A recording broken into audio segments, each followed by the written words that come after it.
with small wins leads to growth.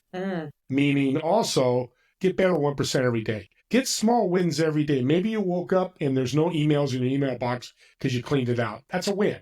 Somebody signed a $10,000 contract with you. That's a win. Go for wins no matter what the size. That'll build you 1% every day.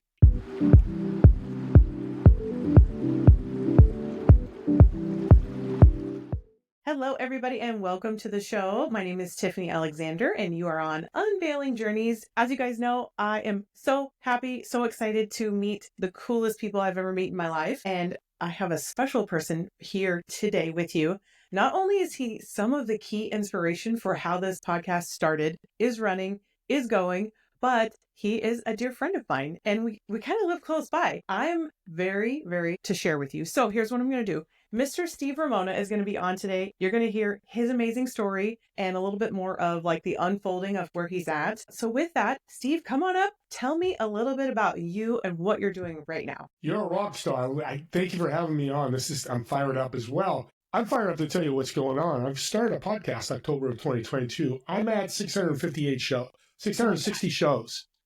Now, artists don't expect to do that. That's not a goal. It's just something that's part of my business of partnerships. And like you, Tiffany, I love my guests, and we learn from them. We do business with some of them. We give them some business. Such a cool way to build a network, and it works magically. Because what's happened is me and, who you know, Josh Tapp, another podcast guest, now really good friend, Max, have launched a company called Nemos Global. And what we do is we bring renewable energy to land developers and build microgrids. Because power is running out around the world. You said microgrids? Microgrids. Grids. Oh, okay, microgrids. Bringing solar or wind or hydrogen. And like we just met this morning in Wyoming, you guys got a development of 350 in one section and 150 in another division. He wants to power it himself and get paid for the power. Guess what? The customer gets to pay less. Because they're not going to charge the same power as your power company. Mm-hmm. But the other problem is, as I just mentioned, we only ran out of power last week. March 4th on today. The whole country ran out of power. It's a problem. It can't happen here. Right. We're not being told this, but it can. AI has taken up all our powers. Not only that, Tiffany, is the social impact. We're going to see Indian reservations, getting jobs for them, getting them revenue that they can need to grow, because there's some major issues in the reservations. But also, too, we're near a lithium mine, where we're going to bring in 10,000, probably 4,000 or 5,000 jobs. So not only is it a for-profit business, we're doing some philanthropic social impact. And I'm super excited about that. Oh, man, that's awesome. I love that I get to hear about your new projects. I know we were talking about it just a little bit ago, and it's blown up so much. One of the reasons that we bumped into each other and we met was because you were a friend through Josh Tapp. And he's like, by the way, do you know Steve? Almost like How I Met Your Mother. Have you met Steve? Yeah. Right. And you were the inspiration, like, Tiff, just do this. Like, oh, what are you worried about? Do this. And you were so willing and gracious to say, oh, just hop on a call with me. I want to guide you and be that person for you, to encourage you to say, if I can do a podcast, you can too. There's no stopping you, because go here and make it a thing. And here we are. It's a thing. And you're totally right about all of it through all of my questions. I appreciate that so much. But let's do this. Tell me a little bit, because I said you're close by. Where are you from, and how did you get started in all this? Like, what's the beginning of your story? So I'm in San Jose, and I think you're an hour north of me. You're in Modesto County. Modesto, yeah. Oh, yeah. My wife's best friend lives in Modesto. I'll have to come up and see you. Absolutely. See, we just made a date. It's a business date, audience. I'm married, she's married, business date. Yeah, for sure. I ran into this networking thing and building business through people. My family started a health club here in San Jose, and I got done with high school. Going to go to junior college, play football and all that, but I want a job so I can go be a high school graduate and beach and going out and I would say all this stuff, but I need money for that. I said, yeah, let's do it. So I'm 18 years old. I'm checking people in that are 40, 50, 60. Some of these are multimillionaires, extremely successful. Some of them were the 49ers. We had the 49ers in there at one time. And it was very nerve-wracking, because what do I do? Hey, Tiffany, welcome to the club. Have a great work. Hey, Tiffany, have a great day. Really simple. But I learned when you recognize people, you start building relationships. And now the conversations came, hey, Tony, welcome back, buddy. How's your workouts going? Hey, did you have a grandson yet? And as he's leaving, hey, by the way, have a great vacation. I'll see you in a couple weeks. They're now friends. But what started happening is started giving me resources. I'd go out and they'd buy me dinner, buy me lunch. Hey there, Steve. Steve, come here. Let's take care of you, man. You're a great guy. Because I was serving them. Yeah. I was recognizing them, helping them, and just being a friend to them. Mm-hmm. And this grew massively to the point where people were laughing. To Steve, if you got married, you know so many people, you'd have to rent out the Oakland Coliseum. You know thousands of people. I probably met 10,000 people over the 20 years at the health club. But the power of this is I started to help my friend who was a member, because we sold the company, and I had nothing to do. I had no resume. I worked at a health club. I was a direct manager, and I had management positions, but still, I didn't have a resume. So I'm laying on the couch watching Oprah. I remember I get a call from Jim. Hey, meet me at Harry's Hot Bar, the local restaurant. Let's talk about this restaurant I'm starting. Oh, okay, yeah. He tells me all about it. I said, I know nothing about this. He goes, I'll teach it all. I've run restaurants. So we do that. But what I did was a month or two in is I reached out to all my network from the health club. Say, hey, I'm at this restaurant. Come visit me. Yeah. In 6-7 months, we were the fastest growing restaurant. He's like, what are you doing? I started sending emails on Mondays with our specials. That list grew to like thousands of people. Now, the restaurant only had 8 counter seats and 6 tables. So it was really small. So it was easy to fill up. But yeah. Friday and Saturdays, line out the door. People wanted to sit at the counter while I'm cooking and wanted to talk. And then I launched another company after that. He stopped the restaurant. About 3 years later, I launched my own company in recycling. Computer electronic recycling. Same thing. I went out to my network. I had over $200,000 in the bank in less than a year. Money I've never seen in my life. Because people would come, yeah, let me help you out, Steve. Oh my God, thank you. I brought them value, but they remember the value I brought them. So instead of going somewhere else, they go see me. Yeah. Yeah. So this huge value of getting to know people and treating them right. And Tiffany, thank you so much for that, saying that about the questions and stuff. We need to give our stuff away free. Yeah. Look where you are. I could have charged you $100. You probably could have paid me. Yeah, that's really cool. Probably worth it. But understand, audience, there's more value to the universe when you give your stuff away. It was 30 minutes of my time. Mm-hmm. Yeah, it's time, but look what's happened. What I just told you in the beginning of the show. Yeah, that's it. The universe is like, hey, here's a billionaire to meet. Here's a guy to meet. Hey, you're going to partner with John. We just don't. The problem people don't understand is they don't know when, how, or where.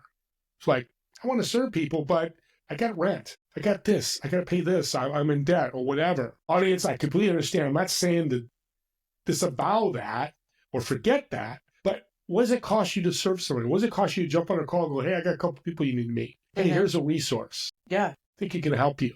I love that. I'm still applying that. And I love that you do it in almost like an exponential version of what I'm doing because of your base audience that you already knew. And now it's like, hey, if I just ask one person that I know, hey, who else do you think I should know in your life? Or I thought of somebody when we were talking, can I introduce you to someone? They're really not turning it down. And they're really like, well, gosh, I mean, I like your energy. You've offered me so much in this initial phone call. I mean, I'll think about you. So that's really where it's at. I just want to give away all the cool people that I know and circle that back around. And you were a leading example in that for me to just say, it'll all work itself out. It always does. Yeah. It's just, we just don't know. I can't. Because people will go, when is it going to happen? I don't know. Tomorrow, next year, 5 years. It took me two years for all this to happen with the podcast. Mm-hmm. But I can show you emails. I'm going to talk about myself, but I've got 45 emails. Steve, best call I've ever been on. I can't believe what you gave me. Right. One guy came to pitch me. I turned it around and gave him so much resources. He jumped on my podcast and gave me a ton of referrals. Yeah. Now, we haven't heard it yet. What is the name of your podcast? You want to tell us? It's Doing Business with a Servant's Heart. It's my favorite. I love anytime that I'm like, what was that episode with Steve again? And I get to type in Doing Business with a Servant's Heart to Google you to find the episode or find the guy. There was even someone that I was digging on your website looking for some sort of bit of information. I was like, oh my gosh, you know this guy? Can I meet this guy? Send an email, send a text. And you're like, absolutely, let's make it happen. So the willingness for you to be so generous in all this information, I look up to so much. And I love that you are just doing the thing and I'm replicating that. So you're being like a model, not just for all these cool people that you get to bump into and meet and do business with. But someone like me who's an action taker is like, oh my gosh, tell me what to do. Say no more. I want to do it. Now, I did get a little nervous and I was like chickening out a tiny bit, but here I am. Few more phone calls later, a few texts, a few like, it's going to be okay. And this is it. I think we're on this is the 20th-ish, maybe 25th episode. And I don't want to stop this. It is a charitable effort because I definitely put my time and my energy and we pay for stuff, but I know that I get to share with the world all these cool people and all their cool stories about where they came from. And I just know I get to put all that out there and not worry about what's going to come back from it because I'm not worried about it. Yeah. From a networking standpoint, because I used to run networking groups, and again, I want to be careful. There's a place for those. Yeah. But this is truly the best network because I get to choose. And Tiffany, you get to choose who's on your show. Right. You get to choose to leverage them in a way where you brought them so much value. You ask, hey, Joe Smith, I need this, this, and this. And I asked the guy for Forbes Riley, I just named him, mentioned earlier, multi-billionaire.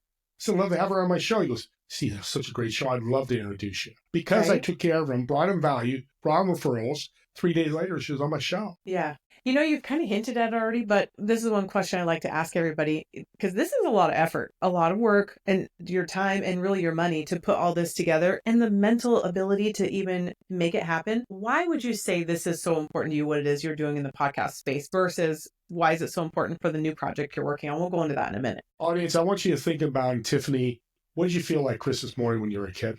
Just absorb, feel that. I'm feeling it right now. I had a red tricycle at 5 years old. I think it was, it doesn't matter what color it was. That's what I get to do every day of my life. You just, as you were talking about it, you had Christmas emotion, I call it. That, oh my God, Steve, thank you. You're helping me. And I'm sharing it, paying it forward. It's 100% guaranteed when you help somebody. Here's a tip for the audience. You want to be as good as me. I'm not being ego about it. It's about empowering greater outcomes. That's the ego I'm talking about is just go out and remember people's names. That's a great way to practice serving. I mean, not remember, well, if you can remember, great, but to say people's names. Go to the grocery store. I just did yesterday. Hey, Tiffany, thank you. No, it was Debbie. You're Tiffany.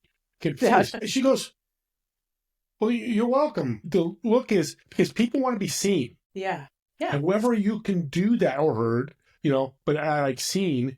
And here's another thing to really practice this. And nobody's doing this. And I want everybody to start doing this. When you go to a restaurant and your waiter or waitress is great, be authentic about this, of course.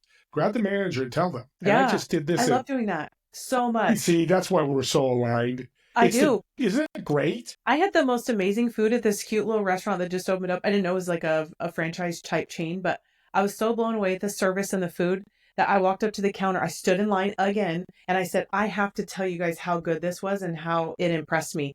And they were like, oh, the owner's right here. Do you want to say it to him? I was like, absolutely. I'd love to say it to his face because we all sometimes need a pat on the back because you're doing this sometimes thankless, sometimes moneyless. And to be able to have somebody recognize that is like a little bit of oomph that you could take to keep going some days. I knew you're like my sister because, and I want more people to do it. And I've interviewed over about 150 managers because I want to write a book, How to Be a Good Customer, not service. Yeah. How to be on the other side. Of those 150 managers, over 140 of them have told me it's been months or years since they heard good stuff about their staff. One guy was there 10 years. He said, it's been 2 years since I've heard somebody say something good about my staff. And he literally hugged me. Wow. And I get chilled because what a great feeling for being authentic and just communicating that. Have you ever had, or I've never had people yell at me like, oh, you told me something good. You're an a-hole. What would you say? They just don't. No. We assume in this world that people know they're doing well, but we assume they're doing bad. We got to tell them. Because it's directly affected. I think it's a mindset you have to shift. Like I tell a brief story. I was getting my bag from the carousel in the Las Vegas airport, and this lady was wearing a shirt that said silently judging you. And I was like, I know, I do that all the time. And I thought about it. I was like, why did I just say that to myself? Like, why am I always like, oh man, that person's shirt or shoes or hair, or oh, I would never do that. And it was a little while later, I met up with my sister just to go have coffee. And she said, you know what I do, Tiff? Everybody that I bump into, whether I'm at the bank or getting coffee, or I don't know, I'm in the store, I look for something very specific to compliment them on. And it's because I know it brightens the other person's day. And I was like, here I am thinking, man, I'm silently judging people. And that was the avenue that I chose to take. And it was like a shift in paradigm. It was like, I will now find a way to actively compliment anybody. And it has to be legit because I'm not a good faker. I have to be like, wow, they can tell that I'm legitimate about it. I'm like, girl, your hair looks so good today. I don't know who this lady is. I'm walking down the street and now I'm looking for ways to brighten people's lives instead of being like, gosh, I can't believe that lady's wearing those shoes out of the house. Like, you have to change your mindset to tell yourself that you're that person and then actively take steps to make it happen. And I think you just choose to be that kind of person, and you can train yourself to be that kind of person. It's a skill set. It's like walking or running. Anybody can do this. Me and you are not special. And I know I'm speaking for you, but we're special because we take action. That's the big step. And, there's a phrase called be curious, not judgmental. You know where that's from? No, where's that? It's a good Ted one. Lasso said that. Really? On the top. Yeah. I've got the sign. I've got it up. I can't wait to put it up. But I've been judgmental my whole life till I started the podcast. Now it's like curious. Or, and you do that automatically. People come on like, I don't know this person. Okay. Because I get a lot of podcast guests the first time I meet them is on the podcast. I do that specifically. Yeah. I don't want that's just me. If you do that, that's great. But it's amazing how many friends. I just met a lady. She's got lots of love in my show. She's going around powering poor countries with one light, solar light, and teaching financial literacy. By the way, I got to connect you with her. Love it. I just, see, we're going to do, this is what I do. And we're doing it you live like spark your on a podcast. Yeah.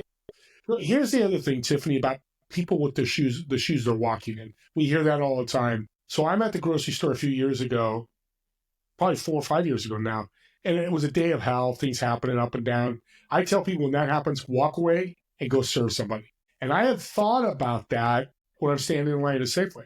And I realized, you know what? Hey, clerk, I want to buy her groceries. He's a surfer dude. We're in California, long hair. Cool kid, because I've seen him before, but he's like, dude, you don't buy people's groceries. I said, hey, it's something I'm feeling. I just want to do it. And she's like, no. I said, no, let me do it. So I pay mine, walk out with her. She's tearing up. Now I'm like, holy crap. This has never happened when I've helped somebody. Mm-hmm. And I said, I didn't mean to upset you. She goes, Steve, it's quite the opposite. I'm so happy. I said, oh, I'm so glad. Why are you so happy? My husband lost his job last week. I didn't know how we were going to pay for our groceries today. And you came in out of the blue. I didn't know the shoes she was walking in. I didn't ask her, hey, can I buy your groceries? What's going on? You don't do that. Mm-mm. But that's why if you can do it 90% of the time, you don't have to buy groceries, but serving people, like you did, telling that lady her hair looked beautiful today. Maybe everything in life is just falling apart. Maybe you got a diagnosis. Maybe you lost a friend. Maybe we just don't know, but we just take the time and do more and more of this, not only in business, but in life. They come together. You treat people well in business, I'm proving that your business will grow. All right. Something that follows me around whenever I genuinely get to be myself, and I'm usually in a good mood and I'm a very hopeful person, and I get to share that with people. And I think the gift I've been given is to inspire or encourage people. And so sometimes I'll just start a meeting. I've never met someone before and they were a referral or whatever. And I said, hey, listen, everything happens for a reason. And I haven't figured out why it is that we got referred to each other, but I already know that you're going to leave better off that you've met me, because I'm going to leave with a seed planted, or I'm going to encourage you today. And they're like, man, that's a really bold statement. I'm like, I just know that I'm going to do my best to make it happen and give you my all and all of my attention and presence right now. And what can I do for you? And they're like, what is it? So like you lead in giving to people. And then somehow at the end of it, they're like, how can I help you? What do you need? I'm like, let's figure it out. Let's be friends, right? Like I could use a referral. I could use this, but let's hang out every couple of weeks or every other month so that I can figure out more ways I could pour into you. And they're like, who what are people you? Gonna say? Yeah. Most people are like, wow, that's pretty cool. I met a lady today that she didn't expect anything on the call. And that's okay. We started talking. Here's a question, audience. And you too, Tiffany. I always ask, what's your challenges in your business today? And we went off on a tangent, gave her some research. I said, did I help you? She goes, oh my God, I jumped on here to get to know you. Holy mackerel, you just helped me. That's incredible. Am I going to be top of mind? Yeah. Yeah. And you don't do it for that, but that's just the reaction. I get 3 referrals daily. Yeah. Proudly say that because I keep taking care of people. I just got one pop up on my email just now. It happens all the time. And I've gotten emails from people I haven't talked to in 6 months. Yeah. I do that, trying to follow up. But yeah, it's crazy. Oh my God, I saw Steve 6 months ago. He's a great guy. He can help you. I'll connect you. Right. I know anytime someone's like, oh my gosh, I need to introduce you to Steve, because why not?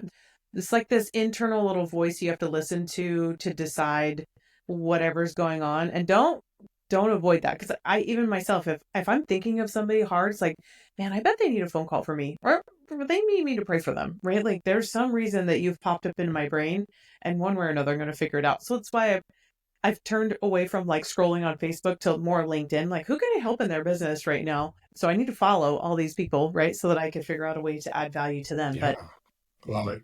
Tell me a little bit about your new project that you're working on, because it sounded super exciting whenever we mentioned it. What does that look like? Like, this is the So future Steve, so yeah, unveil it. it's a little more traveling, but that's okay. It's what it's all about. For example, we met this morning. A gentleman knows developers in Wyoming, and we Mm, talked about with our wind company was there how we could build these microgrids and bring power. mm, We're looking in McDermott, Nevada, which is just south of Oregon. There's a lithium mine going in. It's going to be the largest lithium mine in the country. They need 10,000 homes. They need power. They need direction. And we're putting in a hotel, a casino, a concert hall, and a government training center. my gosh. All through us will be partially owned, partial owners, part of these projects. Another one in Nevada, we're looking to put an energy farm. Another one in Missouri, 5,000 acres. He wants to put wind and solar there. Well, he's going to benefit because we're going to bring in and we're going to bring energy to that area, but he also is going to get paid. Yeah, Everybody wins. So powerful. that's fun. What would you say would be a good, I don't know, like you're the next person that you need to know that I could go find for you? Or someone's like, oh my gosh, I'm watching this episode. I want to send you someone. A developer / landowner, Mm-hmm. or a developer with a landowner, like what's happening he's a landowner and a developer. So people with land they're not making any revenue on, it's just sitting there. And we could pop in data centers, Bitcoin miners, smelter. There's all kinds of different things we could put in these barren lands, bring this renewable energy that works off its own, off air, hydrogen. And so we got energy coming in and helping the population of the United States with more power, more data processing, all that. They help. So anybody with land or developers are developing land. Oh, that's good. And it's kind of where I'm at. So I'm already thinking of like, all right, this, let me go down the list. Because last time we talked was like, oh, I could send you this guy, this guy's. This is the word of the wise. Like, if you are hanging out with people and you're asking them for a referral or something, don't just make it a one and done. Keep coming back, circling around, because now this is a new project that Steve is on that I'm like, I could introduce you to more people that I hadn't thought of yet, right? That's awesome. Universe loves it too. Universe will love you the more and more you give to people, whatever that looks like. Right. Don't scoreboard it. Don't go, oh, Tiffany gave me 3. I got to give you 3. Just give what you can, because people go, I don't have much to give. Right. You have a mouth. You can say, hey, Tiffany, I love that picture behind you of the shuttle. That baby, I did at church a couple of weeks ago. Baby had a beautiful bow. Gorgeous baby. Man, that's a gorgeous, I love your bow. And she went, oh my God, thank you. I really appreciate that. Yeah. You made a change and impact to somebody's life. Impact, the size of it doesn't matter. Just do it. Oh, for sure. There's a little saying that my church has. It's like, if you are worried because you can't donate to the project we're working on, you could donate your time, your talent, or your treasure. And I thought, oh, that's amazing, because really, there are things that you can provide that aren't just like, I need to make more money so I can donate. No, they're fine. Donate one of those other T's, right? Yeah, I love that. It's a great phrase. Oh my goodness. Hey, this has been amazing. I want people to know the best place that if they're thinking, I need to know Steve, where do you want people to come find you at? Yeah, you can contact my assistant, Tiffany Alexander. I'm kidding, audience. She's not my assistant. She's my good friend. Yeah, I know. She's like, yeah, you go on LinkedIn, Steve Ramona, Ramona, or you can reach out to me at my new email, steve@nemosglobal.com, ANEMOS global.com, and reach out. Any questions? I do a free podcast host workshop every month. The next one will be March 26th, so you can reach out, get you set up for that. Or if you need business mentoring, I do that for free as well. I love it. There are a few more minutes that we've got left. What would you like to share, like lasting nuggets that you think you want to leave with the audience? I just came up with this. Somebody might have said it, but it came up to me this morning when I was reading my Bible, of all things, is small wins leads to growth. Meaning also get better 1% every day. Get small wins every day. Maybe you woke up and there's no emails in your email box because you cleaned it out. That's a win. Somebody signed a $10,000 contract with you. That's a win. Go for wins, no matter what the size. That'll build you 1% every day. And we're at March. Let's say it's beginning of March. So there's 9 months left. That's about 200 days. Let's just say it's 200. Yeah. If January 1st, 2026, audience, you were better 200%, life and work, would you have grown? Think about that. Yeah. I love that, because you can take it to the biggest business concept or the smallest little, you can do 1 push-up today, right? Maybe you try 2 tomorrow, or just plus 1. plus one tiny little thing every day, it really does add up to results. And whatever that is, figure it out. But don't start all over again. Just pick up right back where you left off. Yeah. Yeah. We worry about that big win. I talked to a guy who wants to do 100 million this year, and he did a quarter million last year. I said, let's back you off on that. That's a dream, which is okay to dream, but what's your probabilities? Think about, the probabilities of the win. But, the win could be, like you said, jump on the call and call your best friend you haven't talked to in a month. Yeah. That's a win. Totally. Yeah. Or compliment somebody that you see walking by, or get outside the house if you haven't left yet. Compliment your post office guy walking up. Exactly. That's a win too. Get outside of your house. Yeah, there you go. Wins can come from any form or subject that's personalized to you, which is the greatest thing about wins. Oh, yeah. And your first win, everybody, is going to be go connect with me on LinkedIn. So that way I can connect you with Steve, or you're going to go find him. All the show notes, of course, and everything are below. And then you're going to follow, and you're going to do what you're supposed to do, like all of the podcast episodes, and then go watch Steve's show, Doing Business with a Servant's Heart. It's incredible. He tells the best stories, and he shares the most incredible people with these amazing experiences. And you could potentially be a next guest on his show or my show. So contact us, let us know. And I'm so grateful. Steve, this has been amazing. Thank you so much for your time. I look forward to catching up with you again. We're going to hang out. This was awesome. Thank you so much. You're such a great host. I'm so happy for you. Thank you so much. All right. For now, guys, see you next time, and talk to you soon, Steve.